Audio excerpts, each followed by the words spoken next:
আসসালামু আলাইকুম, সবাই কেমন আছেন? ইয়াসমিন কিচেনে সবাইকে আবারও স্বাগতম। আমি আজ আপনাদের দেখাবো কিভাবে গরুর মাংসের কালো ভুনা করা যায়।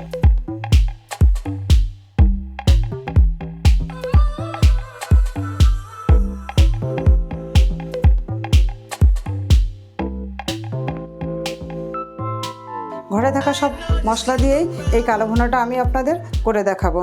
তাহলে চলুন কালো ভুনা রান্না করার জন্য আমি কি মশলা নিব। এখানে আমি প্রথমেই দেখাই 8-10 টুকরা তেজপাতা নিয়েছি রাঁধুনি। এই রাঁধুনি বড় বড় দোকানগুলোতে পাওয়া যায় এবং মুদিখানা দোকানগুলোতেও প্যাকেট করা থাকে। এই রাঁধুনিটা গুঁড়ো করে আমি 1 চামচ পরিমাণ রাঁধুনি নিয়েছি 1 চামচ গোলমরিচ, লবঙ্গ নিয়েছি 8-10টা, জয়ফল নিয়েছি একটা, এখান থেকে জয়ফল অর্ধেক গুঁড়ো করে নিব।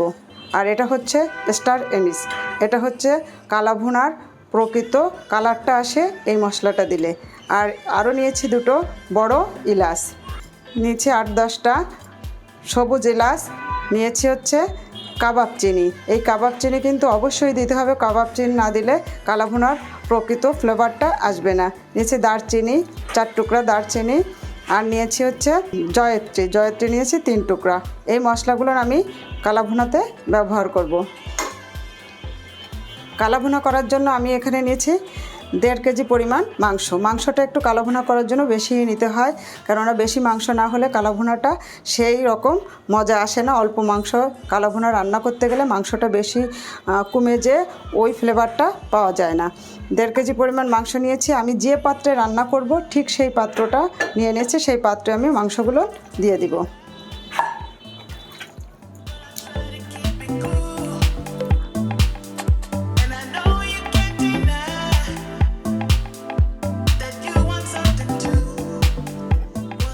প্রথমে আমি এখানে আধা কাপ পরিমাণ পেঁয়াজ কুচিয়ে নিয়েছি, কাঁচা পেঁয়াজ দিব আধা কাপ, বেরেস্তাও দিয়ে দিব আধা কাপ পরিমাণ।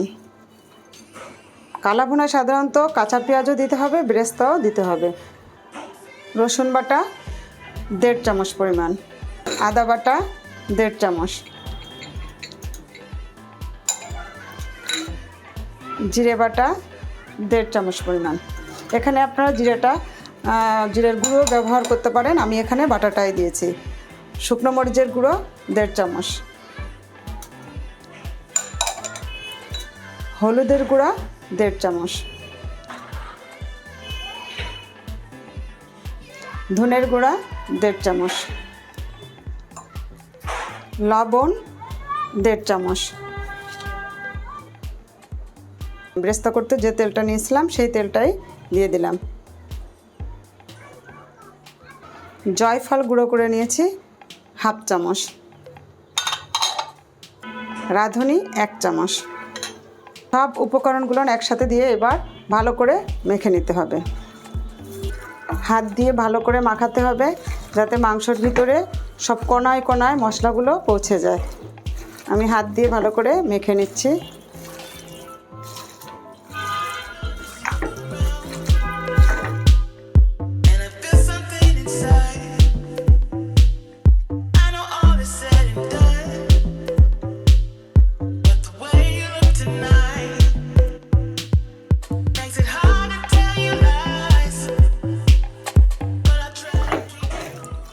সব মশলা দিয়ে মাংসটা আমি ভালো করে মেখে নিয়েছি।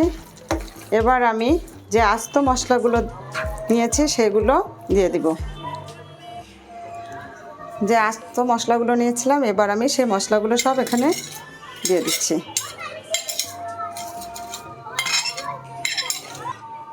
এই মশলাগুলো দিয়ে আবার একটু মাখিয়ে নিব।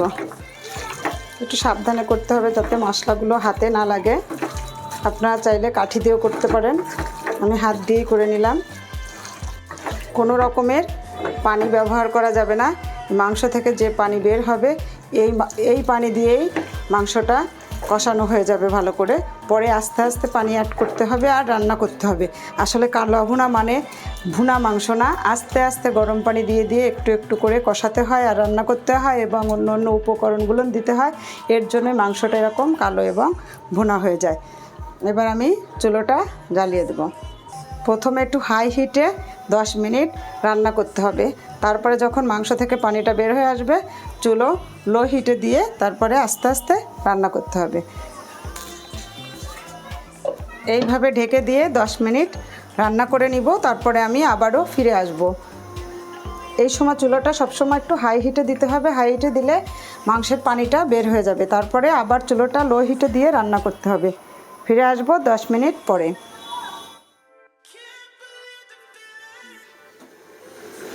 ফিরে আসলাম 10 মিনিট পরে।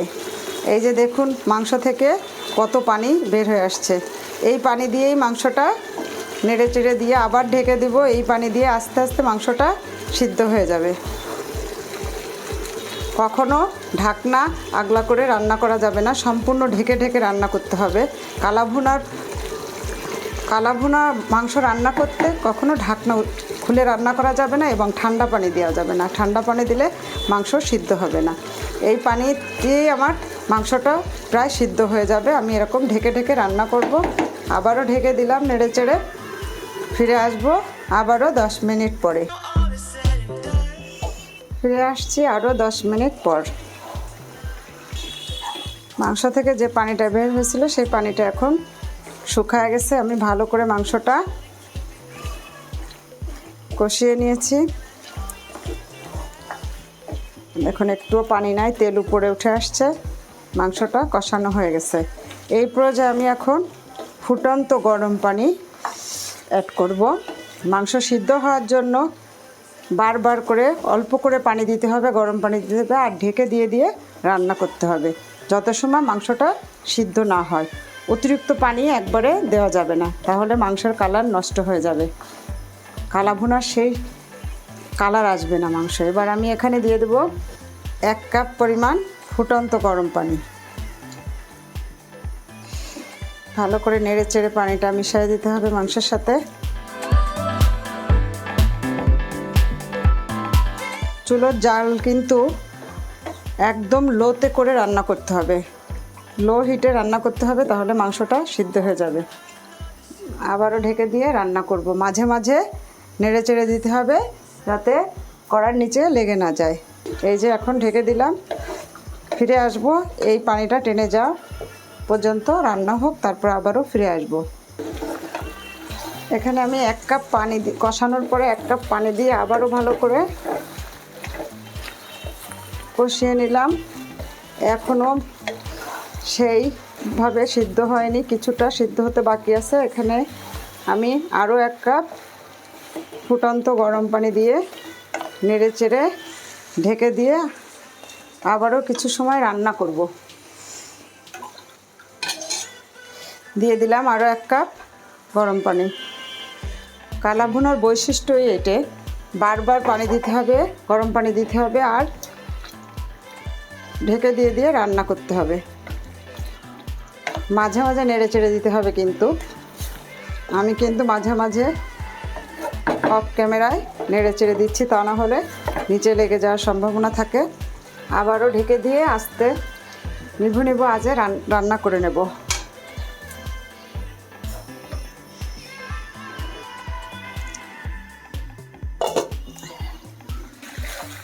বারবার গরম পানি দিয়ে ঢেকে ঢেকে রান্না করতে করতে মাংসটা আমার সিদ্ধ হয়ে গিয়েছে। এবার বাগার দিতে হবে। বাগার দেওয়ার জন্য আমি বাগারটা প্রস্তুত করে নিই। পুরো মাংসটা সফট এবং সিদ্ধ হওয়ার কারণ হচ্ছে বারবার গরম পানি দিয়ে ঢেকে দিয়ে দিয়ে রান্না করতে হবে, কষাতে হবে। কষাতে কষাতে এক পর্যায়ে যে মাংসটা যখন সিদ্ধ হয়ে এরকম অবস্থা হবে তখন বাগার দিতে হবে। হ্যাঁ, আমি পাশের চুলায় মাংসটা নামিয়ে রেখে এই চুলা আমি একটা বাগার প্রস্তুত করি। আমি বাগারের জন্য চুলায় একটা ফ্রাই প্যান বসিয়ে দিয়েছি। ফ্রাই প্যানে আমি এখানে 1 কাপের 4 ভাগের 1 ভাগ, সোয়া কাপ বলে যেটা, ততটুকু সরিষার তেল দিয়ে দিলাম। কালাভুনার আর একটা বৈশিষ্ট্য হচ্ছে সরিষার তেল দিয়ে অবশ্যই বাগার দিতে হবে। সম্পূর্ণ রান্নাটা সরিষার তেল দিয়ে করলেও খুব ভালো হয়, তবে বাগারের সময় অবশ্যই সরিষার তেল দিয়ে দিতে হবে। বাগার দেওয়ার জন্য আমি এখানে নিয়ে নিয়েছি 6টা শুকনো মরিচ,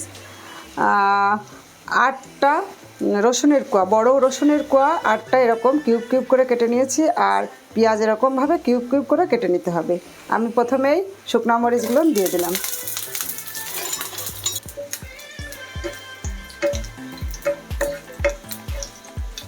শুকনো মরিচটা নেড়ে চেড়ে ভেজে নিয়ে ভাজা হয়ে গেলে এর ভিতর দিয়ে দিতে হবে রসুনের কোয়াগুলো।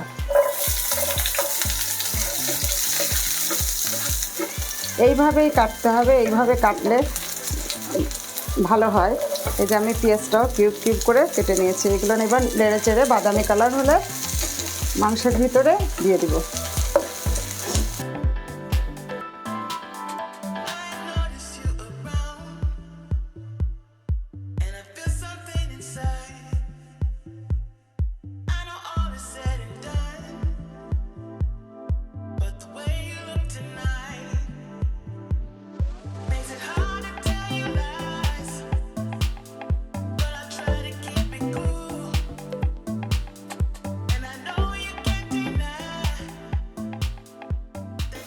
বাগারটা আমার রেডি হয়ে গেছে, পেঁয়াজ রসুনটা ভাজা হয়ে গেছে। এরকম বাদামি কালার হয়ে গেলে এবার আমরা মাংসের ভিতরে ঢেলে দিতে হবে। মাংসের ভিতরে ঢেলে দিয়ে এবার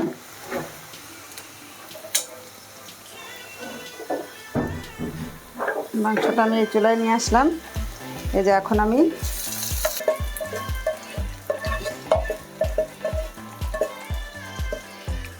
ঢেকে দিয়েই হাঁড়ির মুখটা বন্ধ করে দিতে হবে, যাতে এই বাগারের ফ্লেভারটা মাংসের ভিতরে ঢুকে যায়। এই সময় চুলার জালটা একদম লো ফ্লেমে থাকবে। ফিরে আসবো 5 মিনিট পরে। দুঃখিত বন্ধুরা, 5 মিনিট পরের ভিডিওটি রেকর্ড করা হয়নি। 5 মিনিট পরে ঢাকনাটি উঠিয়ে গরুর মাংসের কালা ভুনার ভিতরে দিতে হবে 1 চামচ ভাজা জিরের গুঁড়া, 1 চামচ রাঁধুনির গুঁড়া, 1 চামচ গরম মশলার গুঁড়া। তারপরে নেড়েচেড়ে পরিবেশন করবেন।